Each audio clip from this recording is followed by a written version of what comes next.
फैसला के बाद जो 17 दिसंबर को मुख्तसर फैसला आया था, उसके रिस्पॉन्स में जो खदशात का इजहार किया गया था, वो आज के तफसीली फैसले से वो खदशात सही साबित हो रहे हैं।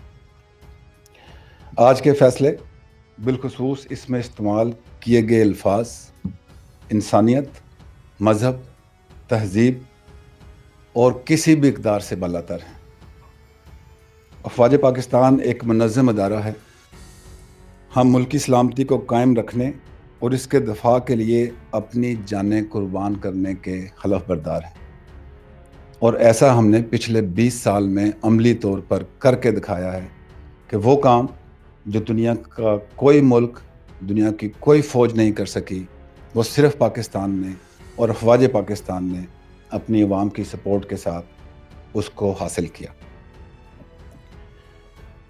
मैं पिछली बहुत सारी प्रेस कॉन्फ्रेंसों में जब भी आपसे बात की तो nature and character of war के ऊपर बात की कि हम कन्वेंशनल जंग से सब कन्वेंशनल जंग और उसके साथ लड़ते हुए बेहतर होते हुए आज हाइब्रिड वॉर का सामना कर रहे हैं। तो हमें इस बदलती हुई nature and character of war का भरपूर एहसास है। उसमें दुश्मन, उसके सहूलतकार, आलाकार, उनका क्या डिज़ाइन हो सकता है, वो क्या चाहते हैं, उन सब की भी हमें समझ है। जहां दुश्मन हमें दाखिली तौर पर कमज़ोर करते रहे, अब उस दाखिली तौर पर कमज़ोर करने के साथ साथ बैरूनी जो उनकी ख़तरात हैं, उनकी तरफ से भी आवाज़ें उठ रही हैं। आपने देखा होगा इंडियन आर्मी चीफ का कल का क्या बयान आया, उनकी लाइन ऑफ कंट्रोल पे क्या कोशिशें हैं। तो मैं बताना ये चाह रहा हूँ कि मुल्की सलामती का एक अहम अदारा होते हुए हमें इस कंप्लीट पिक्चर की विजिबिलिटी है कि किस तरीके से पाकिस्तान को दाखिली तौर पर कमज़ोर करने की कोशिशें होती रही और अभी भी हो रही हैं, और उसका फ़ायदा उठाते हुए जो बैरूनी ख़तरात हैं वो कैसे इम्प्लीमेंट हो सकते हैं।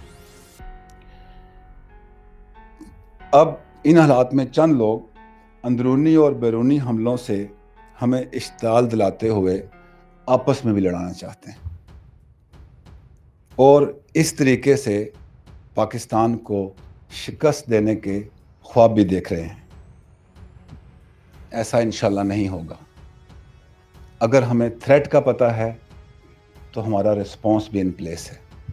अगर हम बैरूनी हमलों का मुकाबला कर सके, अंदरूनी जो दहशतगर्दी थी उसका मुकाबला कर सके, तो इंशाल्लाह जो मौजूदा डिज़ाइन मुल्क दुश्मन कुव्वतों का चल रहा है उसको भी समझते हुए उसका मुकाबला करेंगे। जैसा कि आर्मी चीफ ने कल SSG हेडक्वार्टर के और वहाँ पे कहा था कि हमने इस मुल्क को इस्तेहकाम देने के लिए बहुत लंबा सफ़र किया है, बहुत कुर्बानियाँ दी हैं, अवाम ने दी हैं, अदारों ने दी हैं, अफ़वाज पाकिस्तान ने दी हैं। इस इस्तेहकाम को हम किसी भी सूरत रिवर्स नहीं होने देंगे।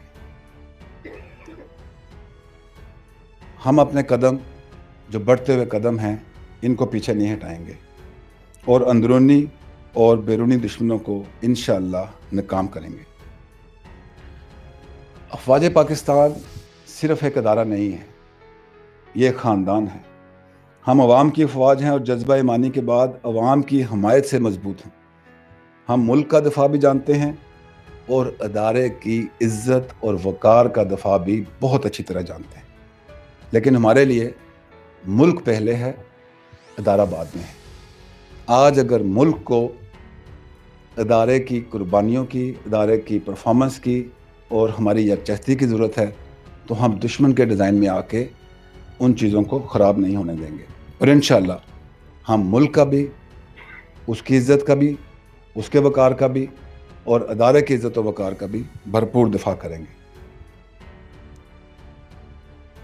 अब से कुछ देर पहले आर्मी चीफ की वज़ीर-ए-आज़म पाकिस्तान से तफसीली बातचीत हुई।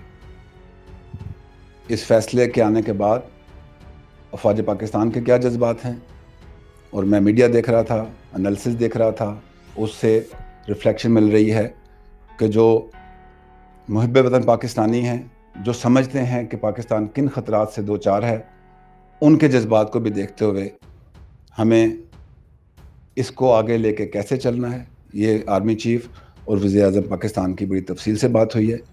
فوج اور حکومت پچھلے چند سالوں سے مل کر ملک کو اس طرف لے جانا چاہتی ہے جہاں ہر قسم کے خطرات ناکام ہو جائیں اور ملک اس طرف جائے جہاں ہم جانا چاہتے ہیں, اور انشاءاللہ وہاں ہم جائیں گے. جو آرمی چیف اور وزیر اعظم کی آپس میں بات چیت ہوئی اس میں کیا فیصلے ہوئے, اس سے آپ کو حکومت تھوڑے عرصے میں آگاہ کرے گی. میری عوام سے درخواست ہے کہ وہ افواج پاکستان پر اپنا اعتماد رکھیں.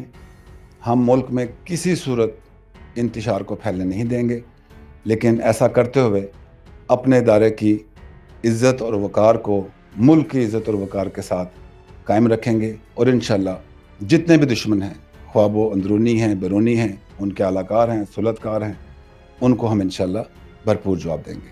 Thank you very much.